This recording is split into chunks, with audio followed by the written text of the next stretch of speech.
سیکھتا ہے یا اس کو ایک ماحول ہے اس میں اپنے آپ کو وہ امرج کر دیتا ہے، پھر اپنے آپ کو پوری طرح اتار دیتا ہے. ہوتا یہ ہے کہ ایسے ماحول میں علم کی بڑی اعلیٰ، یعنی اس کا ایک بڑا رتبہ ہوتا ہے. جس کا علم زیادہ ہے اس کی عزت زیادہ ہے. تو پھر ہمیں بھی ایک ہوتا ہے کہ ہم زیادہ سے زیادہ علم حاصل کریں، سیکھیں، نوٹس لیں اور کلاسز لیں، اور یعنی ہمارے علم میں اضافہ ہو، وہ زیادہ سے زیادہ مزید سے مزید ہم لیکچر سنتے جائیں.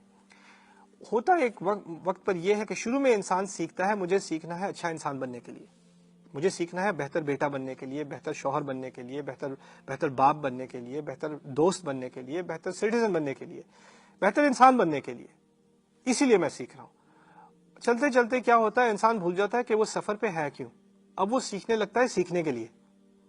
اب وہ سیکھ تو رہا ہے بہت ساری چیزیں، اب اس میں مقابلے میں ہے، اس نے تو یہ بھی سیکھ لیا، وہ بھی سیکھ لیا، میں ابھی تک یہاں پیچھے رہ گیا ہوں، مجھے اس سے آگے نکلنا ہے علم میں، مجھے یہ بھی یاد کرنا ہے، وہ بھی یاد کرنا ہے.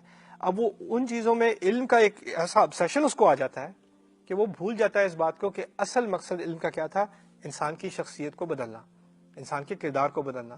اس نصیحت کو قرآن کو یاد کرنا اصل مقصد نہیں تھا. کہا ہے لعلکم تحفظون، تاکہ تم یاد کرو، نہیں کہا تو وہ تو حفظ کا اپنا ایک فائدہ ہے. کہا کیا ہے لعلکم تعقلون، تاکہ تم اس کے بارے میں سوچو، لعلکم تتفکرون، اس کے بارے میں غور کرو. لیدبروا آیاتہ، تدبر سے، تأمل سے، غور سے اس کے بارے میں سوچیں ان آیات کا مجھ پر کیا اثر پڑ رہا ہے.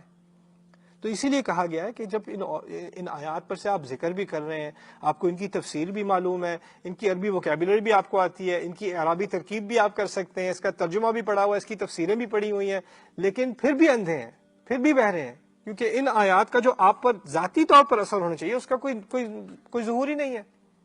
یہ ہوتی ہے بات. ایک طرف تو ہوتے ہیں لوگ جن کو علم نہیں ہے، لیکن کبھی کبھار اس طرح کا اندھا ہو جانا اور بہرا ہو جانا اہل علم کے ہاں ہوتا ہے، اور اللہ تعالیٰ ہمیں اس سے بچائے.